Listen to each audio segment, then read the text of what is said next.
Some people wonder, how did Einstein think? How do we physicists think? Most of it is when we're quiet, all by ourselves. We stare out the window and have blocks of equations just wandering in our head until these equations fit together. And then we get a sheet of paper and scribble. It can be very frustrating at times, scribbling equations everywhere. The old cliche of scribbling on the back of the envelope often is true, because that sometimes all you had around. He was always thinking in pictures, visualizing things. When his father gave him a compass, he would just sit up night after night watching the needle point northward. It would send chills down his spine. Einstein once said, "I want to know God's thoughts in a mathematical way." Einstein wanted an equation perhaps no more than 1 inch long that would encapsulate all physical laws, the beauty, the majesty, the power of the universe into a single equation. That was his life's goal. Music in 1900. Albert Einstein is a 21-year-old undergraduate at the Swiss Federal Polytechnic. That this young man will one day be synonymous with genius was something none of his professors would have predicted. He would cut class. The professors thought he was a goof-off as a consequence. Einstein couldn't get a single job after graduation.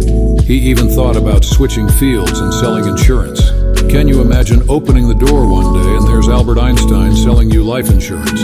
What a waste. Einstein thought he was such a loser. He wrote a letter to his family saying that it would be better if perhaps he was never born. Nobody was talking about the young Albert Einstein. She worked as a substitute teacher, short jobs in various towns. Einstein's father tried to apply on behalf of Einstein for academic positions, and he wrote to a very famous professor and asked him whether he could use Einstein as a research assistant, but there were no positions available. His father passes away thinking that young Albert is a total disgrace to the family. In 1902, the depressed and despondent young Albert moves to Bern, Switzerland's capital, and begins a career far from science, one of his. Friends arranged for Einstein to get a job as a lowly patent clerk in the Swiss patent office. In this office on the 3rd floor, Einstein spends 6 days a week reviewing applications submitted by all kinds of inventors to the Swiss government. Given a patent, you had all this information and he had to strip it down to the essence, and that honed his skills as a physicist. He would very quickly. Of all the patents that he had to analyze, he didn't find the work very strenuous. It was not so intellectually demanding, and it would give him ample time to contemplate the universe. He never would have been very good at a university, kissing up to a senior professor. He was much better at a stool in the patent office, trying to daydream about what is it like to ride alongside a light beam. From that job, he would launch a revolution which would change world history. Einstein's idle daydreams will profoundly change the way the universe is understood in 1905. And what's been called his miracle year. He publishes in his spare time for visionary papers, the first of which answers the age-old question, what is lighter? The photoelectric effect. This paper, written by this total unknown, showed that light comes as a particle called the photon. We use that in television, we use that in lasers. In another paper, the 26-year-old Einstein posits something we now take for granted, the existence of atoms. People didn't believe in atoms in those days, but they proved that atoms can actually make small little dust particles move in a liquid. And he calculated the size of atoms. These papers would have been a remarkable career for any physicist, but Einstein is far from finished, he writes. Yet another paper with the famous equation E equals mc squared at the simplest level. This means energy can become matter, and matter can become energy. The tiniest speck of matter holds potentially huge amounts of energy unleashing. It requires a nuclear reaction, the sort going on constantly in the night sky. Ever since people began to look up in the heavens, they would say, what makes the stars shine? But it took Albert Einstein to answer the question. Mass M turns into E energy. That is the engine that lights up the stars today. E equals mc squared is Einstein's most famous equation. But another theory he publishes this same year is more important and more controversial, a special theory of relativity. When Einstein was a teenager, he enjoyed imagining what it would be like to ride a beam of light. Now he returns to this daydream and it changes his life. In the spring of 1905, Einstein was riding on a bus and he looked back at the famous clock tower that dominates Bern's whistling. And then he imagined what happens if that bus were racing near the speed of light in his imagination. Einstein looks back at the clock tower, and what he sees is astonishing. As he reaches the speed of light, the hands of the clock appear frozen in time. Einstein would later write, A storm broke in my mind. All of a sudden, everything kept gushing forward. Einstein knows that back at the clock tower, time is passing normally, but on Einstein's light-speed bus, as he reaches the speed of light, the light from the clock can no longer catch up to him. The faster he races through space, the slower he moves through time. This insight sparks the birth of Einstein's special theory of relativity, which says that space and time are deeply connected. In fact, they are one and the same, a flexible fabric called space-time, sitting alone on a city bus. Einstein believes he has glimpsed a secret of the universe. For Einstein, space was this place where stuff was and it didn't do anything. They had stuff in it, and so space combined with time to become space-time is a more dynamic understanding of this arena that everything takes place in. It's becoming more alive in a way, saying very, very outlandish and very, very strange things. Rarely had anything so radical been submitted to Europe's most prestigious scientific journals. It was a complete outsider to the physics of his state, as he was being in Switzerland, being a patent clerk. And yet he was ambitious enough to think that he could challenge the whole of the established physics. At the time, you always hope that there will be total euphoria, that everybody will say, this is a huge step forward in the subject, but that rarely happens. Whatever one's concept of time, it passes slowly for Einstein at the patent office. He submits papers to important scientific journals. The best scientific journals, and hopes for the best, and the best doesn't come for a while. He was anxious. What was the reaction of the physics community to his great paper? Silence. Einstein got very depressed. 3, 4, 5 months must have felt like an eternity to it. And then Einstein's papers fall into the hands of perhaps the one man who can fully understand him. Max Planck. Max Planck is the greatest theoretical physicist in Europe. Frank was the editor of the Ananda Physik in Berlin, the most important physics journal of the time. He was Max Planck, reading this paper from this unknown physicist, and Max Planck says, there is something here. Planck recognized immediately that this was an important paper from an important young scholar. The relativity paper was published in June 1905. That volume number 17 is now one of the most famous publications in the history of science. At the time, Einstein wasn't even a scientist. He's still applying for jobs at colleges, high schools, always getting rejected. We call it Einstein's miracle year. It is certainly not a time that he would describe himself as a miracle year. Miracles convey a sense of something happening easily. I don't think that Planck knew that Einstein was a patent clerk of the third class, so he must have then become curious about who this unknown Albert Einstein in Bern was. This unknown Einstein is in fact the father of a 1-year-old son and husband to a quiet and serious fellow student from the Swiss Polytechnic, Mileva Muric. When he was at the Polytechnic in Zurich, he was quite a ladies' man. He would play his violin at ladies' luncheons and cocktail parties, so he knew quite a few young women in his day, but Mileva caught his eye. Mileva is the only woman in the class. Here was a physicist. He was smitten in a temporary detour from their shared scientific passions. Albert and Mileva are married in 1903. A year later, their first son, Hans Albert, is born. The Einstein family lives in this small 2-room apartment in the Swiss capital. The rather limited circumstances in which they lived were not what he would have hoped for at this stage in his life.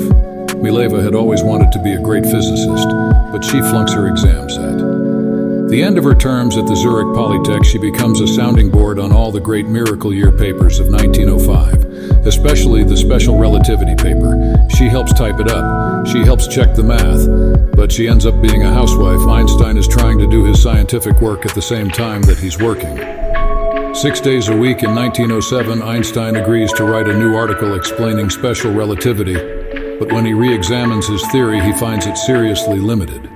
It's called special relativity for a reason, and that was because it really only dealt with moving at constant speeds. In other words, Einstein's special theory of relativity only applies to a special case, an object moving in one direction at a constant speed, but Einstein wants to understand the real world, and the real world doesn't work that way.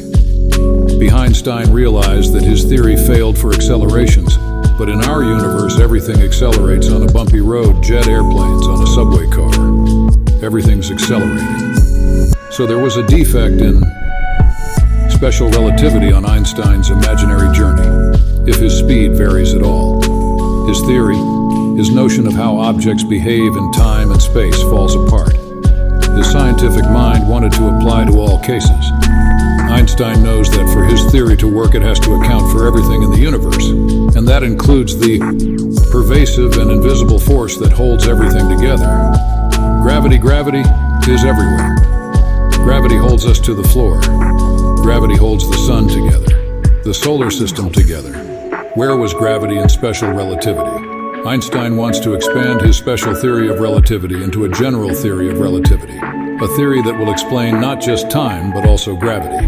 He realizes he will be fighting more than 2 centuries of scientific thought and his hero Sir Isaac Newton. It's 1907, and the 28-year-old Albert Einstein is still a patent office bureaucrat. It has been 2 years since he published his special theory of relativity, and the ambitious Einstein decides to advance an even more radical interpretation of the universe. A general theory of relativity doing this will require him to take on his scientific hero, Sir Isaac Newton, in Einstein's time. Isaac Newton was God.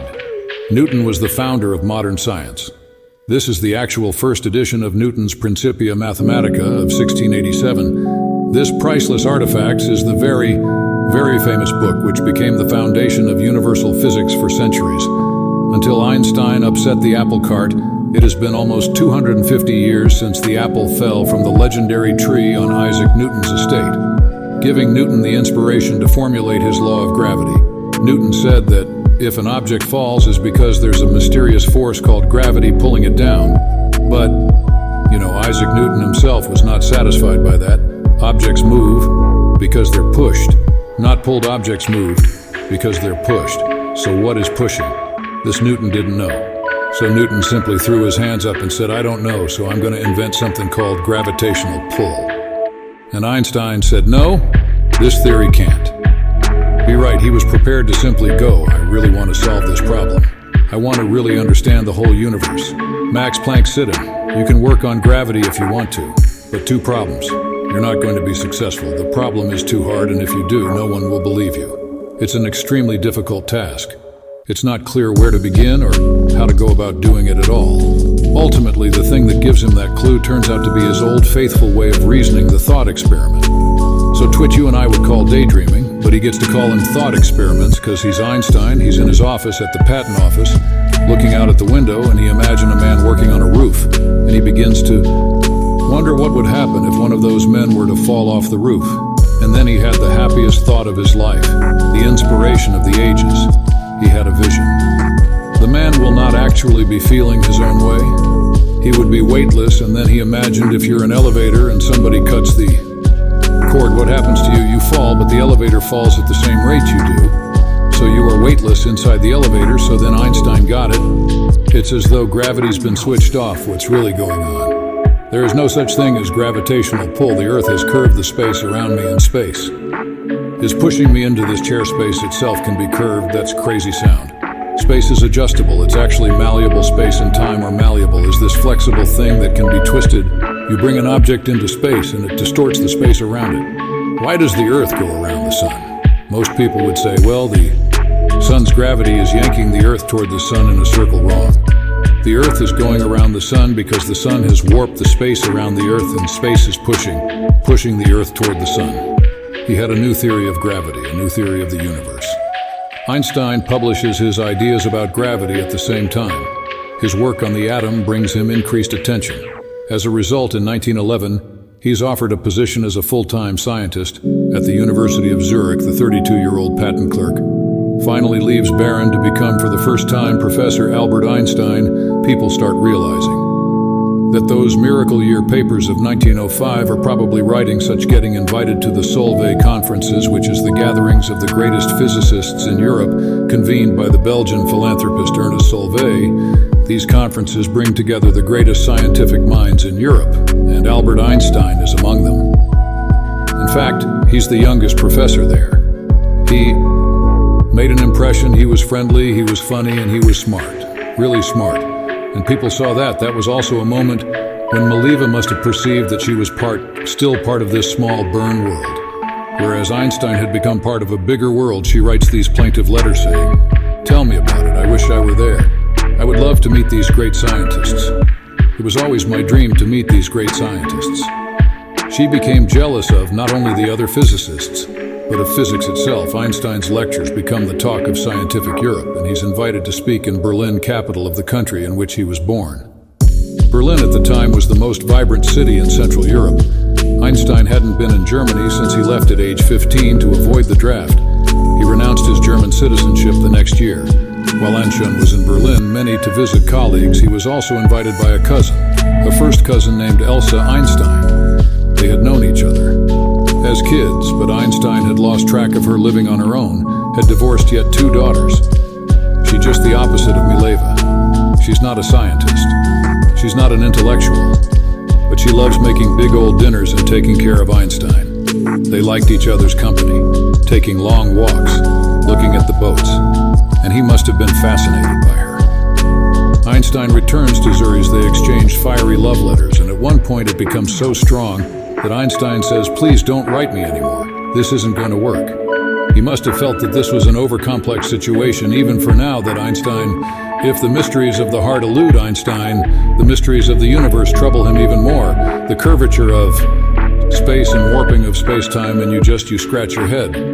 He has now been struggling for 4 years to more fully develop his general theory of relativity. His theory of relativity is so complicated that very few people can understand it. Somebody's got to test it. It's not a testable hypothesis. It's not science. It's science fiction. Einstein knows he's on the right track towards solving his theory. Now he must find a way to prove it. It's 1911. For 4 frustrating years, Einstein has struggled to perfect his general theory of relativity. His theory won't be accepted until he can demonstrate this radical concept. Suddenly he is struck by an idea: if he can shine a beam of light through an area where space is curved, then according to his theory, the beam of light will actually appear to bend. Light only knows straight lines. What's bent is space. What could have enough gravity to bend light so much?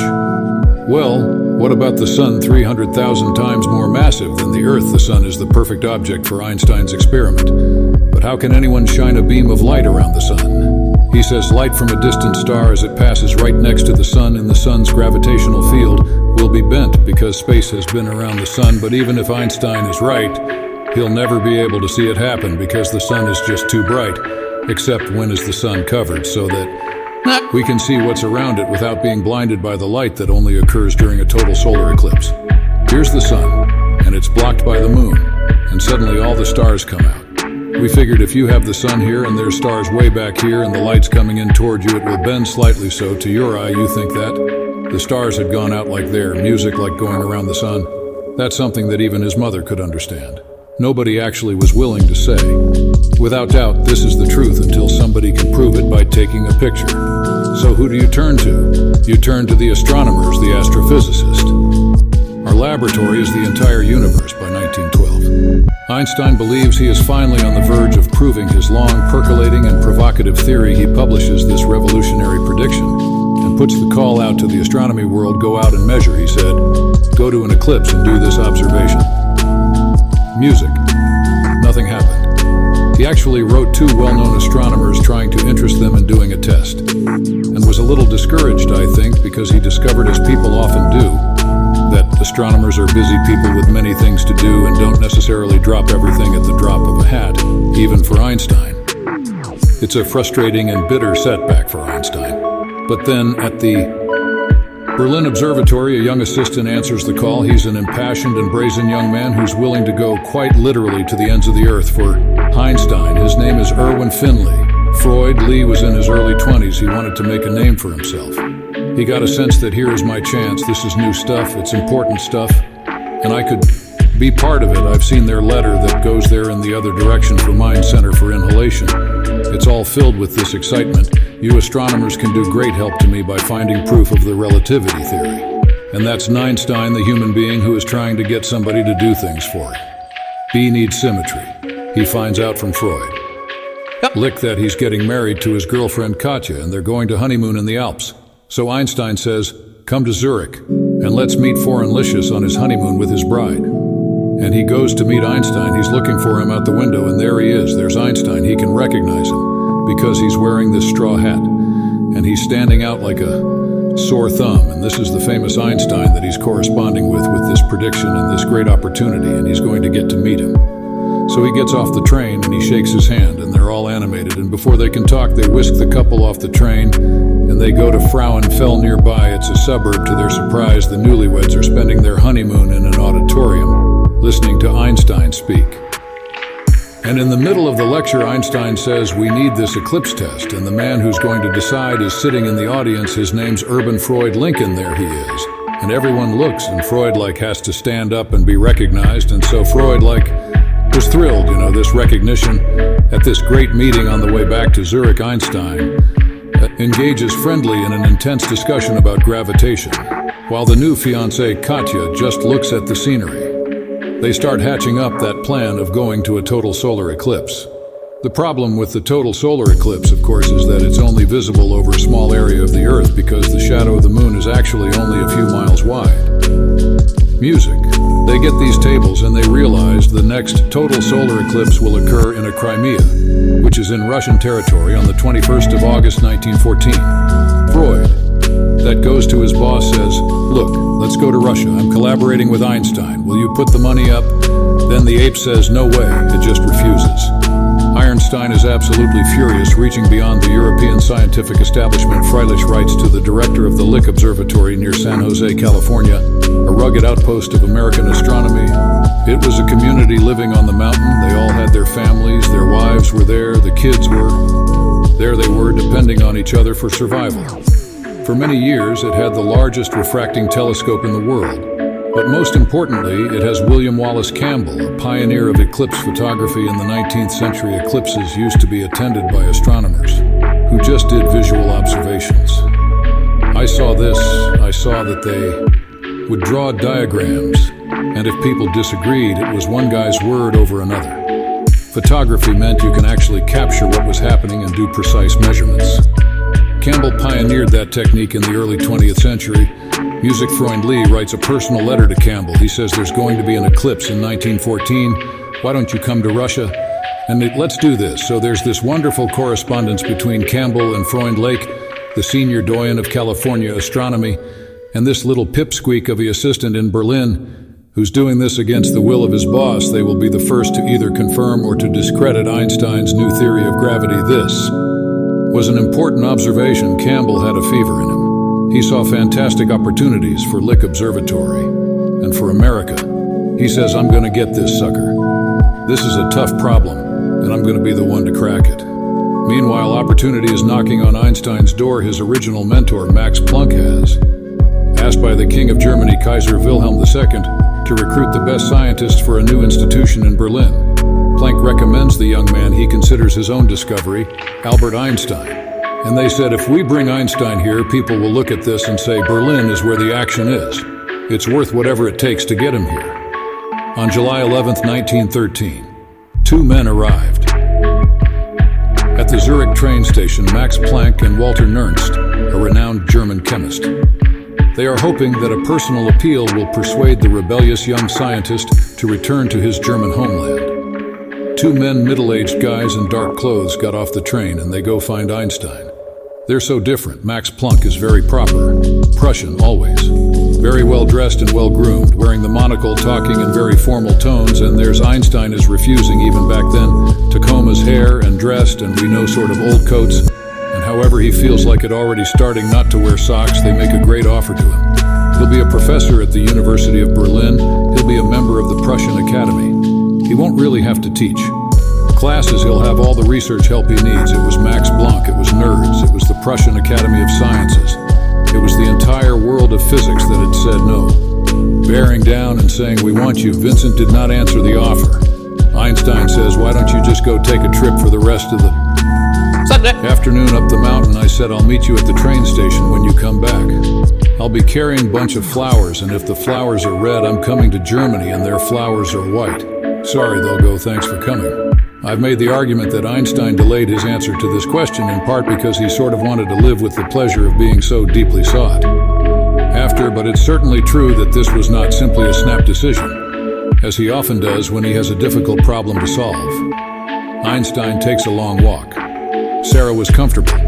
There was lots still up there, you don't just sort of walk away from that, but his wife really wants to stay in Zurich on the other hand. They've offered him the greatest job imaginable. It was one other thing enticing Einstein to pull. And at some point he received a birthday card. It was Elsa writing him a postcard. This must have exploded on him as reawakening all these emotions.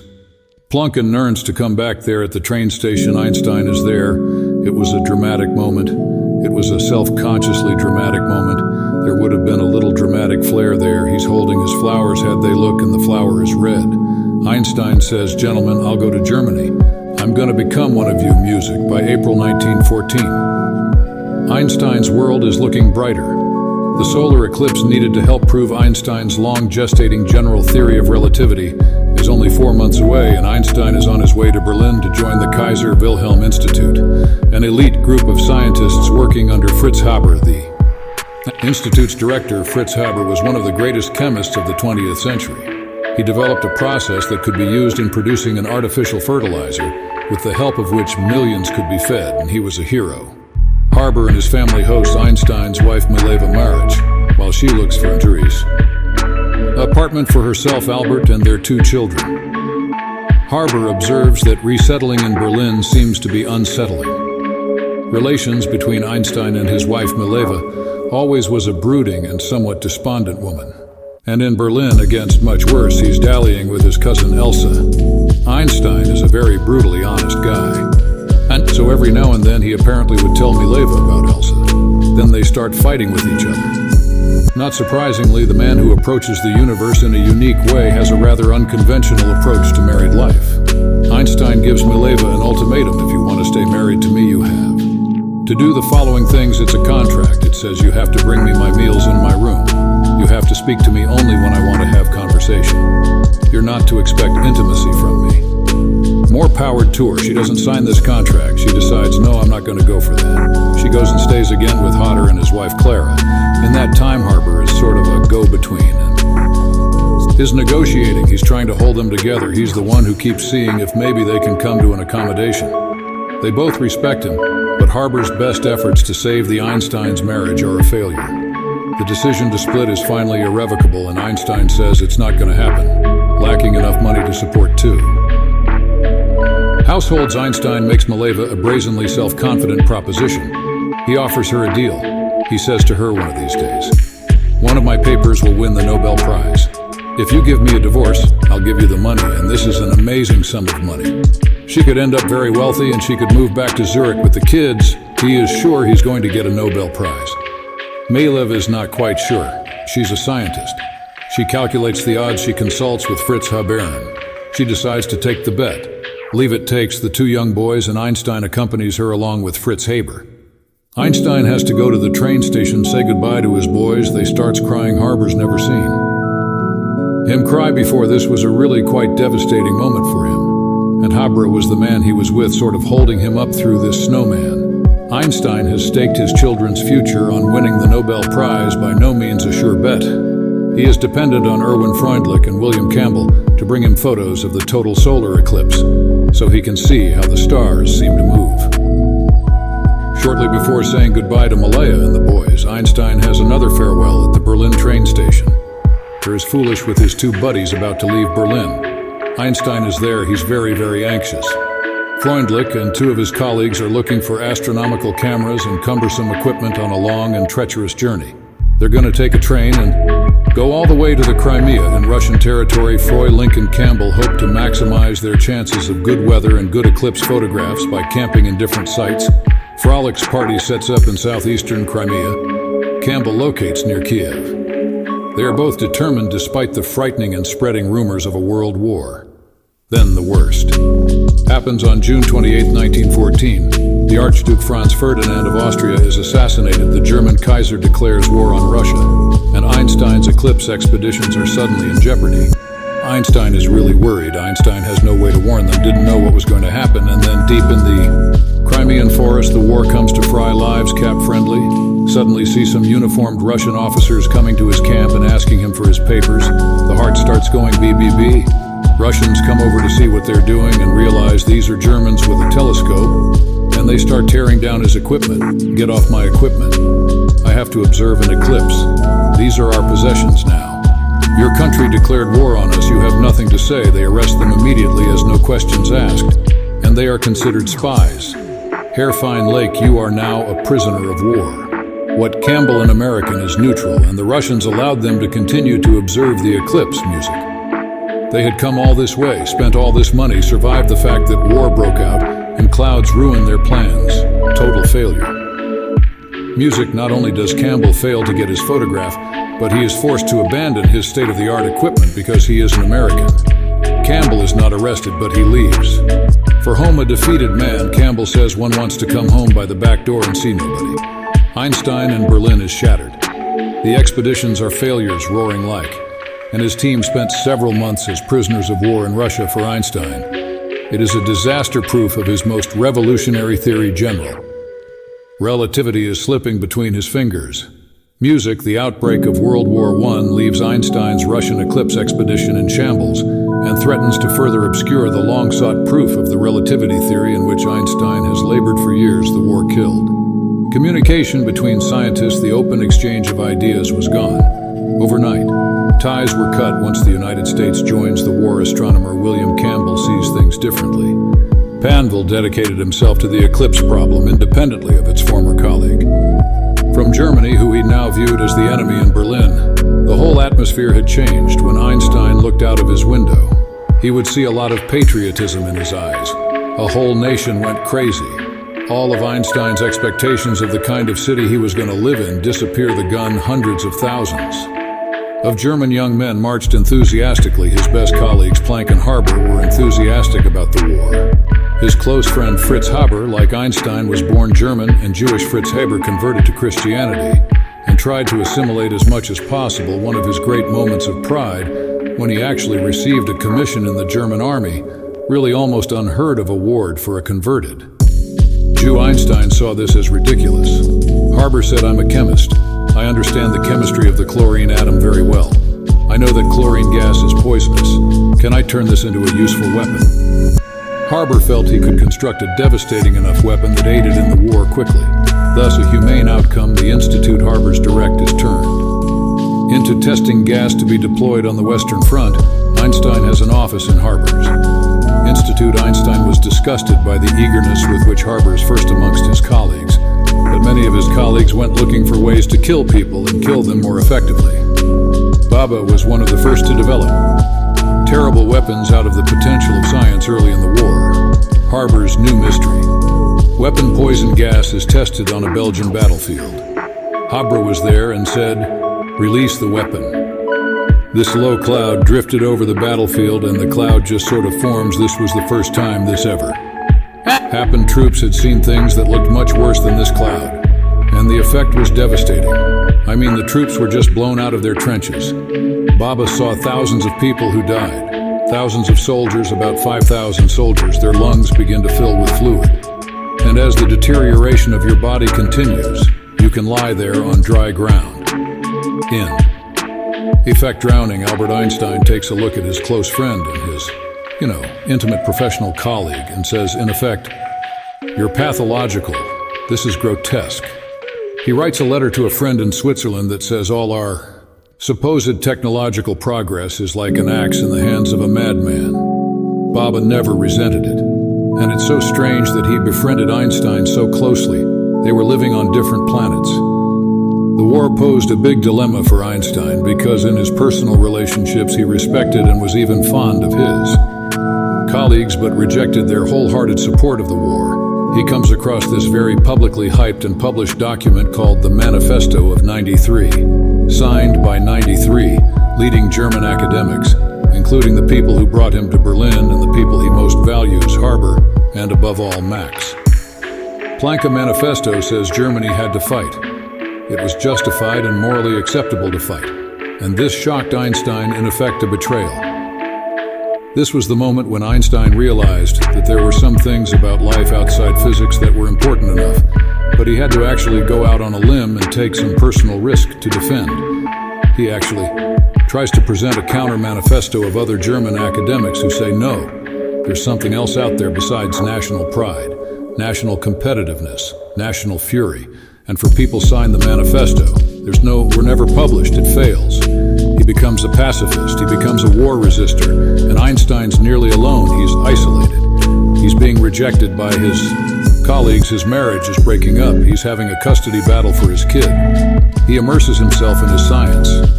The isolation has a positive outcome as Einstein looks again at his general relativity theory. Jiri focuses on the mathematical equation one day. He looked back at the calculation for the bending of light as it goes around the sun, and he suddenly realized his earlier calculation was wrong. What would have been found had that furnished on the observation was only half the deflection. That's there, half the bending of the sunlight, it would have discredited Einstein's theory. It is an embarrassing but serendipitous discovery. For 3 years, Einstein has been urging astronomers to photograph an eclipse, which would prove an equation that he now believes to be wrong. Einstein has always considered the failed eclipse expeditions to be setbacks. In fact, they may have saved his career. The war raging all around him. The physicist retreats to his study. He had a little apartment, and most of his thinking was done in his study. Sometimes he can't quite visualize the curving of space, and what he does is he takes out his violin. They said that Mozart's music captured the harmonies of the universe. Playing the violin would help him think. Einstein had this prodigious ability to sit and think. It was called sitz-flush. People who knew him said here Mrs. Remarkable sits flesh, where he can concentrate on a problem for hours, for days, even years. In his office of lots of mathematical manuscripts with equations all over, and he's sitting there thinking, walking around, standing deep in thought. He's doing pure mathematics in his mind. Science is done by the seat of your pants. We have leaps of logic. We have years of wandering in the wilderness. We have frustration. We have pulling our hairs out. That is really the power of genius, the force of will to make all the mistakes necessary to get the right answer. He was never a moment of, oh no, I'm not going to have a theory that because of his ego. I don't think it ever occurred to him. He's not going to have a theory. What matters is to keep your eye on the prize for Einstein. That prize is the Nobel proceeds, of which he has promised to Malaya and his 2 sons in 1915. He's asked to present his general theory of relativity at a prestigious forum to the most important German scientists. Einstein accepts, but after 8 years of work, his theory still has 2 major problems. It's completely unproven, and the math appears to be flawed after nearly a decade of work. Einstein's general theory of relativity is still far from finished. His math is wrong, and without the correct calculation, his theory can't be proven. And now he's scheduled to deliver a paper to the most prestigious scientific gathering in Germany, Prussian Academy. It's a very formal place. It's a place that knows how distinguished it is and how historically significant it is. These weekly meetings you can sort of see as an attempt by at least some of Germany's leading thinkers to act as if the war were not all there. Einstein is to present his theory of general relativity.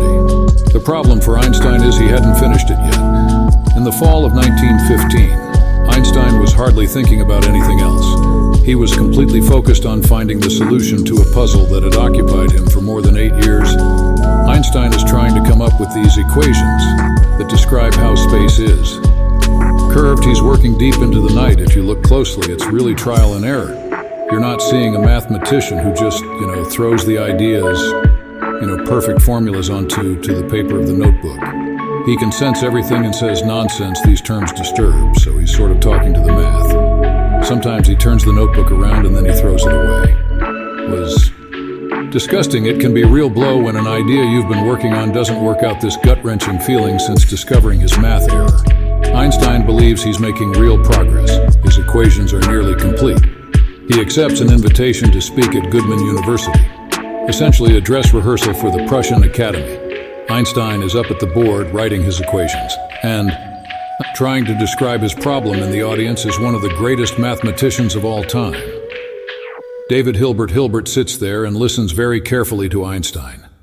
He thinks, I can solve the problem. I can do it better than Einstein. It's always this worry that you might get scooped. You become a little bit paranoid.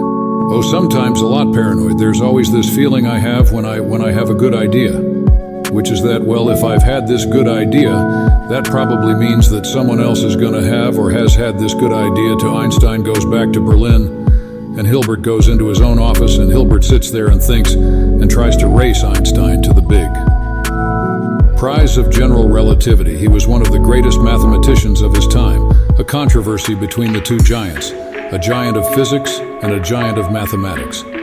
Hilbert, the nasty guy here who thinks it can be Einstein, starts working. Hilbert thought that physics was much too important to be left to the physicists, or the mathematicians should take care of it. Stakes are very high here, all or nothing. To unlock the secret of light will lock the secret of gravity. Nobody can ever say that Einstein. It's not a fantastic mathematician because at that moment the problem is distilled into pure mathematics. Several times Einstein thought he had it when he submitted one of the versions to the Prussian Academy. He wrote his son in Switzerland. You know, you will later understand that this was a great day that changed history, and your father was, producing it, but it turned out again to be an erroneous version. He had to change it a week later once more. He had tried many alleys before and they turn out to be dead ends. How long do you wait? Developing this idea, writing the paper, working out all the consequences before publishing it. Einstein had to be really afraid that Herbert would actually take over the whole game and publish the final equations of general relativity before him. All of a sudden he discovered that several pointers all seemed to point in the same direction. Einstein remembered that he had given up a very radical solution that he had stumbled upon already in 1912, and that he had then discarded because it looked just physically too unfamiliar to. Unacceptable, but now after he tried out all these other alternatives, he was ready to return exactly to that equation, back to an equation that he had earlier considered, and then they discarded 3 years before you realize that you've been wrong in a real flash of inspiration, because you realized what you should be doing. He had it all in his drawer, and that's of course in a glorious moment there. It was the equation that he had discarded, and now it looked much more promising, much more useful than it had in the winter of 1912. It isn't always a dark time when you realize that you're wrong. Sometimes it's a wonderful time. The excitement for Einstein comes with the realization that the answer for his new theory can be found in an old astronomical riddle. Einstein began to look at a mystery that had puzzled astronomers for generations. According to Isaac Newton, the planet Mercury should be going around the sun like this. But it was known for quite a while that the orbit of Mercury deviates from Newton's laws of motion. It tilts a little bit, so the orbit, instead of going like this, begins to tilt, and it begins to make up a pattern like the petals of a flower. Einstein realizes his thoughts on gravity might explain Mercury's orbit in ways the Newton's law could not. Was Newton wrong? Einstein says, maybe it's my theory of gravity is this simple enough to explain all the experimental data. He calculated painfully the orbit of Mercury, and there was a near-perfect match. His equations on a notepad match the motion of heavenly bodies in outer space. He has heart palpitations, and he suddenly realized, oh my God, the theory is correct. And he was so filled with joy that he couldn't make his brain focus, and for Einstein that's a big deal. He finally gets the equations right, just as David Hilbert does. There's a little bit of a dispute who got the equations first. There's a lot of rancor that's a moment. Einstein gets so hurt.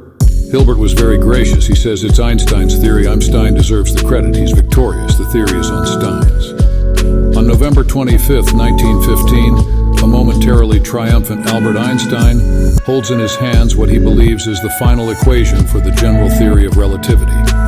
His theory of gravity, just in time for his presentation at the Prussian Academy. He goes to the Academy and he speaks not for very long. It's a short paper.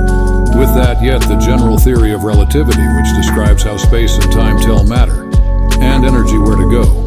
Matter and energy tell space and time how to look. A totally different view of what our universe is like. Who knows how much applause he got? Nobody does music. Everyone suddenly found themselves confronted with the idea that this strange German Jew had overthrown Newton's ideas of gravity.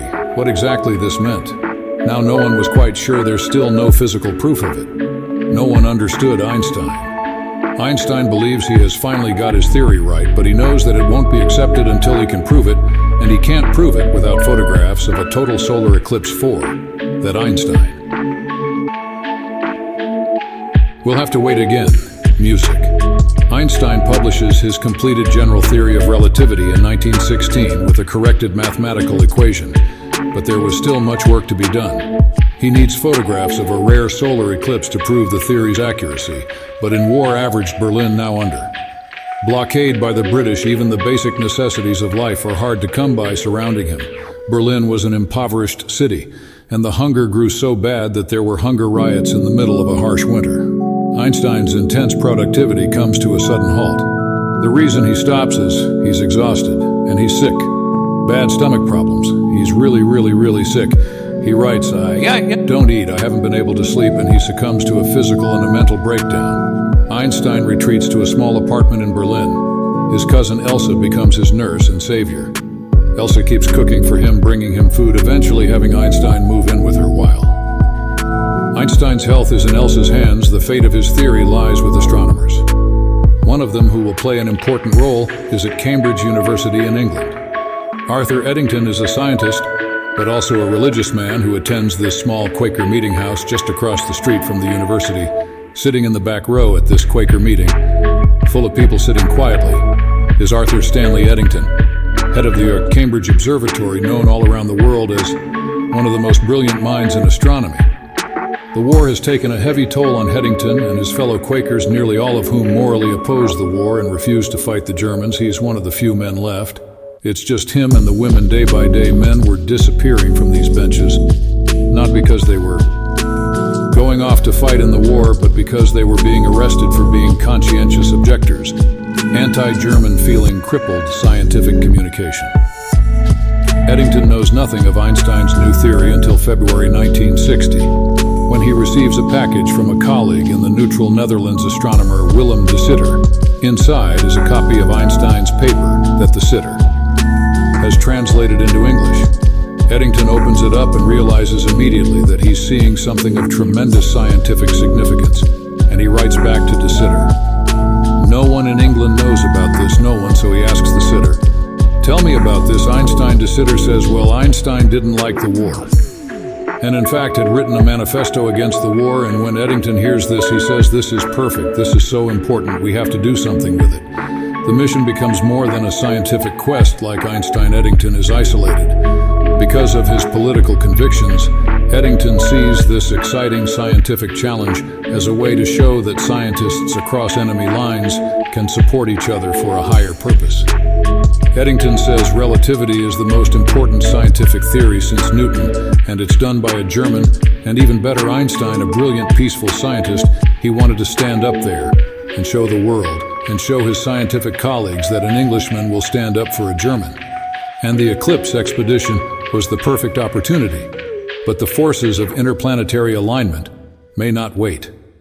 For the war to be over, the next full eclipse will occur in June 1918, and it won't be visible in England, where Eddington is trapped by war. However, it will be seen in the state of Washington, practically in the backyard of a man who has been down this road before, William Wallace Campbell of California's Lick Observatory. There was going to be another eclipse in 1918, not very far from Lick Observatory in Goldendale, Washington in the west. If Campbell succeeds in photographing this eclipse, he can be the first person to determine if Einstein theory is right or wrong. Because there was a war going on, no one else could go. The Europeans can send an expedition, and so he had the field to himself. But Campbell also has a problem. They didn't have their equipment because it was still trapped in Russia. Campbell had been forced to abandon his state-of-the-art camera gear in the Crimea back in 1914 when World War I first broke out, so he improvises cameramen scrambling around for equipment and Lick Observatory. They got a lens here, a tube here, and they cobbled together a couple of cameras for a Goldendale the Lick party was forced to use. Substandard equipment, Campbell has no choice but to take the risk. He has a total solar eclipse all to himself and may never have another opportunity like this again. Campbell's party travels to Goldendale, Washington, and gets ready for the coming eclipse. It was close to home, so the whole family win. Campbell's goal is to photograph the stars that emerge in the brief period when the sun is hidden by the moon. But on Saturday, June 8, 1918, it seems that the universe is once again not ready to yield its secrets. Clouds moved in, and it looked like he wouldn't even get observations, and Russia would be repeated, which he aided in, suddenly just at the crucial time when they needed a clear sky. Music, the clouds parted. Music, Campbell begins taking photographs of the spectacle. It starts when the moon first comes in contact with the sun, and then starts to move over the face of the sun. The sun becomes smaller and smaller and smaller until the last moment, when the sunlight actually passes through the valleys between the mountains of the moon, and then this bright, brilliant beam of sunlight. And then the sun is entirely eclipsed. It's the blackest black U will ever see. My first eclipse, I literally lost my breath. It was like jumping in cold water where you go, you can't believe it. It is breathtaking. Literally breathtaking. It's a gorgeous sight. It's just wow. Most powerful experience that I've ever had in my life. New York Times had a reporter and they wrote an article, Clouds Fall Away For. Eclipse, there's a little subtitle, Test of Einstein Theory. This is the first time that an American newspaper mentioned Albert Einstein. Campbell assigns his most trusted astronomer, Sribbr de Curtis, to analyze the photographs to prove or disprove Einstein's theory. Looking in a star would have been visible, one of the stars that was to be measured. That star would have been very carefully centered on crosshairs in the eyepiece. Once that was done, scales could be read in the X and Y directions, and a very precise position could be assigned to this car. From those numbers, it could be determined whether the star had appeared to change position.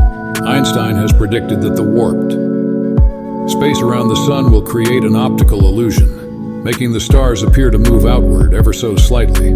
Einstein predicted much less than a millimeter. This is not easy.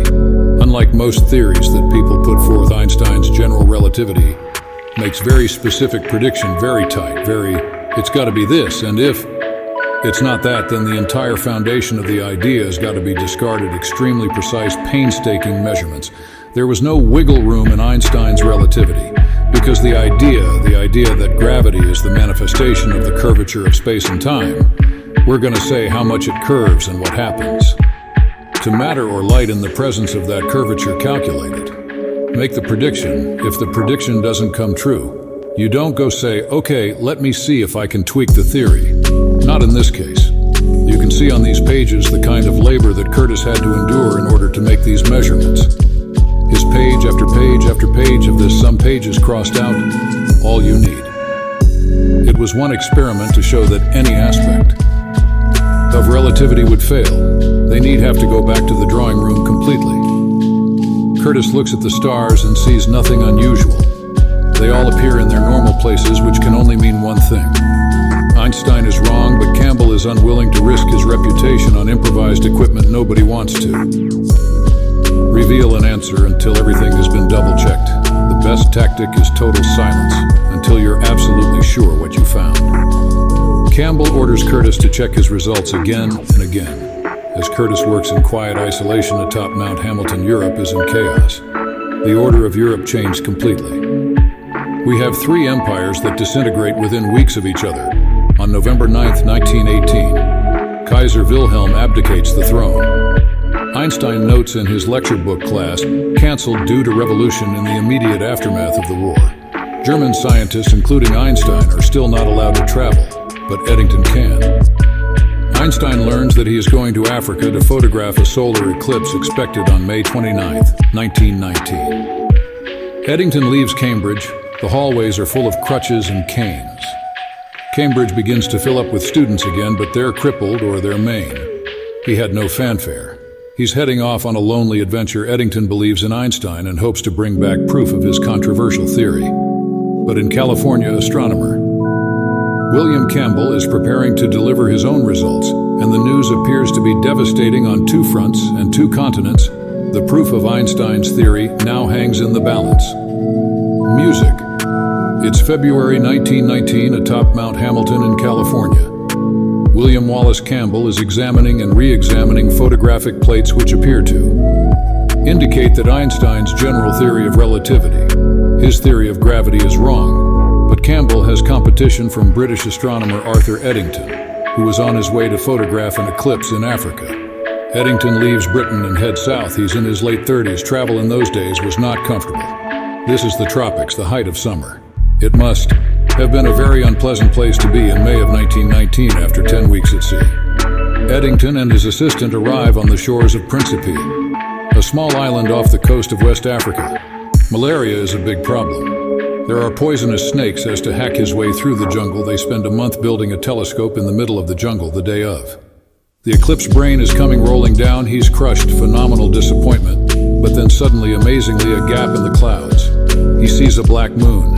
They've to begin taking photographs. Right then they just start the device, the mirror begins to rotate, and then you put a photographic plate in the end of the telescope.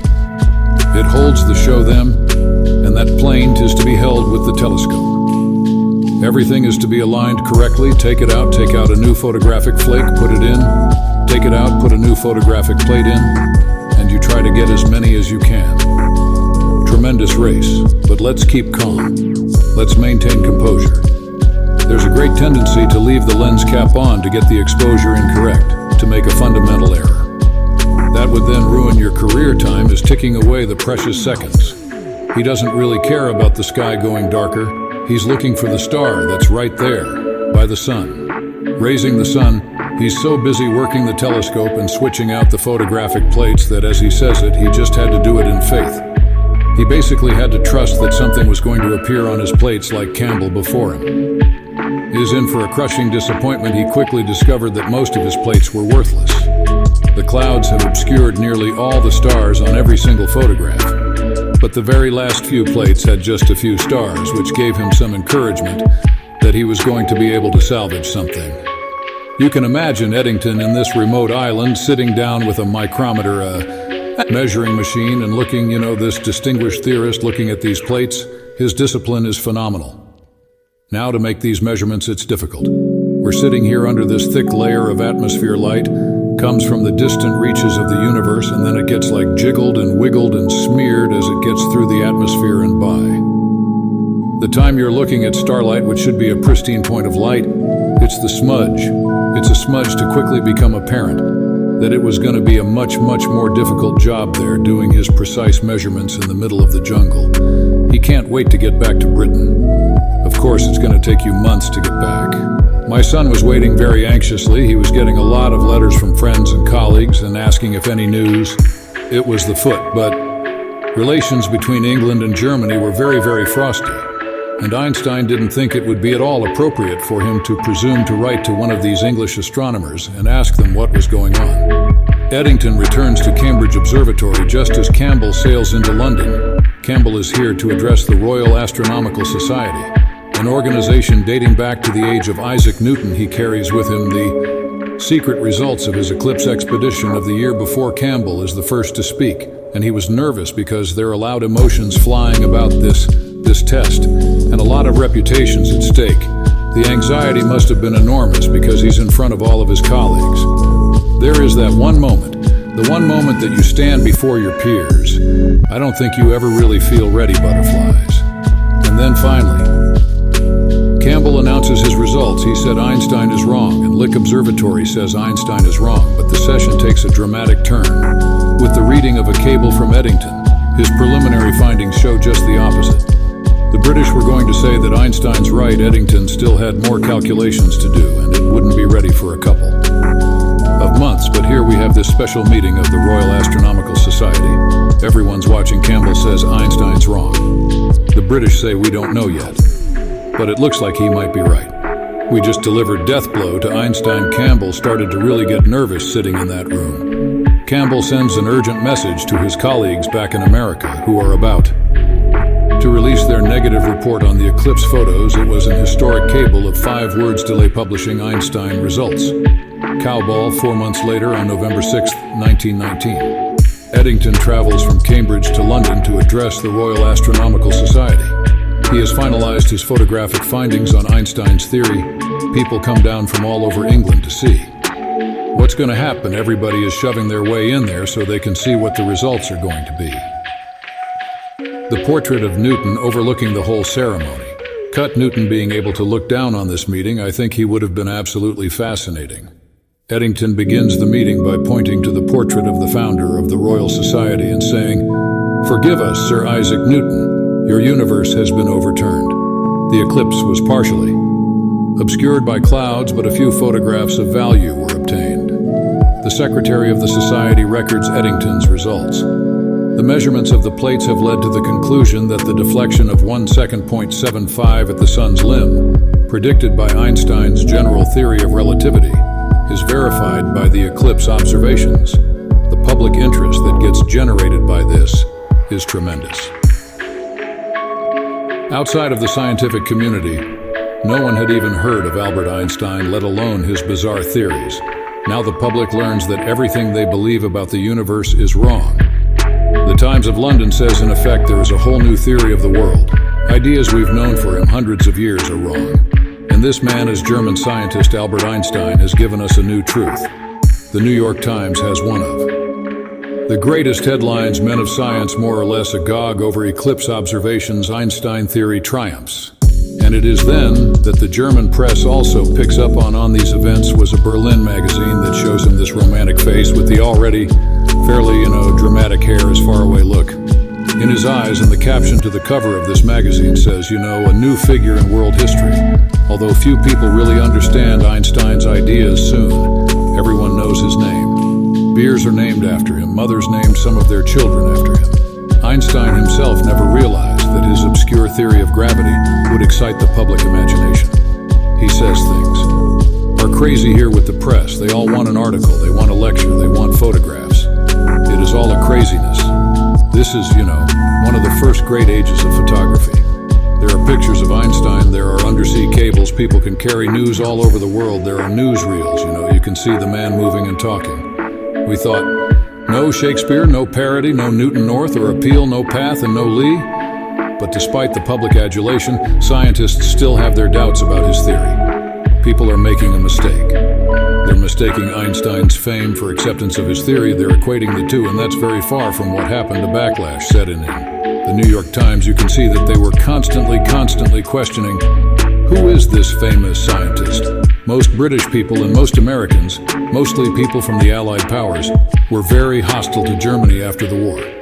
They were not at all interested in reconciliation. So many people were saying, Eddington was so motivated by the goal of peace and promoting international brotherhood.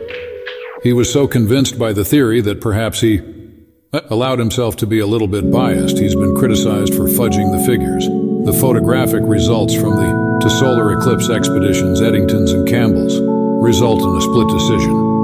Another expedition will need to be mounted. Both Einstein, who has been trying to prove his theory since he first proposed it in 1907, and Campbell, who has been working on the problem since 1911, have tremendous personal stakes in the results. Now, it was a matter of not just science, it was a matter of international reputation. It was a matter of personal reputation. This was personal. Campbell checks the charts and sees that the next best eclipse to photograph will be in Australia in 1922, more than 2 years from now. And it turns out he will not be the only one to take music. It's 1921, and the 42-year-old Albert Einstein becomes science's first superstar. Einstein has this sort of victory tour of the world in America. The newspapers are reporting as the boat goes across the Atlantic. Einstein is coming, but there are 15,000 people waiting to meet Einstein in Lower Manhattan. This is for a theoretical physicist. He traveled all up and down the East Coast through the Midwest. Einstein is a total phenomenon. But more importantly for Einstein, the scientific community is still debating whether his theory is correct. And the more attention Einstein gets, the more his theory is thrown into doubt. Einstein is being exposed to increasing criticism of his theory of relativity. People have said we have to redo the test in September of 1922. A total solar eclipse will be fully visible in Australia. And William Wallace Campbell sees an opportunity to set things right. Once and for all, he started making plans to completely redo his equipment, completely redesigned. We designed entirely with this measurement in mind. This was the Cadillac of Einstein effect measuring. Equipment, the first eclipse point was the very westernmost part of Australia and a place called 90 Mile Beach. But this time Campbell is not the only one pursuing this goal. 7 expeditions went to Australia. The British sent an expedition. Freundlich-Letty expedition. It was the first time. He had a chance since Russia. John Evershed, a British astronomer, was able to come from India. The Canadians sent an expedition, and 2 Australian expeditions went serious competition to Campbell. The British and Freund Lake got clouded out. One of the Australians couldn't get any data. Their equipment was lousy, poor. Evershed from India had beautiful clear skies, but he had technical difficulties, so he got nothing. Campbell now in his 3rd expedition is much better prepared. He gets a perfect results, and they showed. And I think 92 stars that the Einstein effect was not only there, but it behaved as Einstein predicted very clearly, very unambiguously. This is one of the lenses which confirmed the theory of relativity. But the light actually passed through this lens and actually fell on this plate. This stuff is way cool. I mean, this is the heart. The stars could be seen around the eclipsed sun here. Highlighted showed just the deflection predicted by relativity. They nailed it. Einstein was so right. It is a proud personal achievement for Campbell and a landmark moment for science. The Lick Party finally succeeds, gets extraordinarily good results, and resoundingly corroborates Eddington's 1919 measurement. Now, who was the first person that Campbell sent the cable to with the result? Albert Einstein. He wanted Einstein to know, boy. Did we vindicate you, boy? Did we show that Eddington was right? Despite what all the scoffers are saying. For Einstein, this was a tremendous triumph. The eclipse expedition gives us amazing proof of something that looks theoretical, and yet it's very much part of our lives. They showed that space-time around the sun was curving. It was a whole new way of thinking about how gravity works. How strange is that? That's completely against our intuition, but it's what the data showed, and you cannot argue with the data. Nature agrees. Yes, Einstein, that's a beautiful theory. You're right. Finally, 15 years after you first proposed his radical general theory of relativity, appending more than 2 centuries of scientific thought, the Einstein is victorious and vindicated almost. The Nobel Committee rejected him in 1919 and in 1920 and in 1921 because no one accepted the theory of relativity. Einstein had promised the money from the prize as part of his divorce from Mileva and his support for his 2 sons. Mileva has resigned to the divorce, living with the boys in Zurich, waiting for the money from the Nobel Prize to come away. She's actually relying on it, you know. It's not until 1922 that they finally announced his Nobel Prize, and one of the ironies, he never gets it for the theory of relativity. Instead, Einstein receives it for the first of his Miracle Year papers, which describes the photoelectric effect. This work becomes the foundation for quantum mechanics and unlocks the secrets of the atom to Einstein's former wife, Mileva. The prize means something more down to earth. She gets the money, and she ends up buying 3 apartment buildings in Zurich. Mileva did not make a very good living from these investments, but she survived for Einstein's cousin Elsa, who has nursed him through the bad times and waited patiently for years. There is also a victory of sorts. She is convinced, I understand, to marry her. Great surprise, it was a strange marriage, and she had many lovers afterwards, and he never felt that this was sort of, the perfect way of life for him. But she loved being Mrs. Einstein. She loved traveling with him. She loved the prestige and the glory that came from being his wife. As the world recovers from a horrific war, it embraces a man with the obscure occupation of theoretical physicist and turns him into a global icon. Here you have the end of the most destructive war in European memory, and here this pacifist saint comes along with a wild allow of hair-piercing eyes, and people on all sides of the Atlantic, in Germany and in England and America, can all celebrate him as a man of peace, but also somebody whose science transcended the horrors of war. That's where the emotional resonance of his accomplishment came, I think, and that's why people seized on him, not just as a smart guy, but as a symbol, nor maybe an all-purpose symbol of what humanity can do well, in the context of what humanity has clearly done. So terribly, his story, the solo scientist who turns the world upside down, is enticing alone in his studio using only his mind. And a pencil, Einstein made bizarre discoveries as intriguing to the public as the most. Talked about music and movies of the day, they loved the mystery. Einstein himself said so. The fact that there are these wonderful words of the 4th dimension, bending of space-time, warps all the kind. It's great, light moves in ways you don't expect. These are kind of romantic ideas. These are, mind-bending ideas, and people picked up on them in all kinds of ways. That is, cool quality to it. He could see in ways that no one else could. He put together elements of the universe that others had not imagined would fit together. The general theory of relativity is one of the greatest achievements of the human mind, if you think about it. The entire modern age, the age of laser beams, telecommunications, satellites, that age was opened up by the work of Albert Einstein. For example, black holes and neutron stars and the Big Bang itself. You cannot describe them adequately without Einstein's theory of general relativity. It is beautiful and simple and profound in all the best theories. of the universe are just that Einstein dies in 1955 at the age of 76. But more than a half a century later, the man and his theories continue to capture the popular imagination, and to inspire it was a man because of the power of his intellect. The sheer power of his mind was able to rise above poverty, rise above war and strife, to become one of the great figures in all of human history. And that was an inspiration. Because you don't have to be born handsome, you don't have to be born with muscles, you don't have to be born that way. You can achieve it by the sheer power of intellect, and for me that's always been a shining beacon. You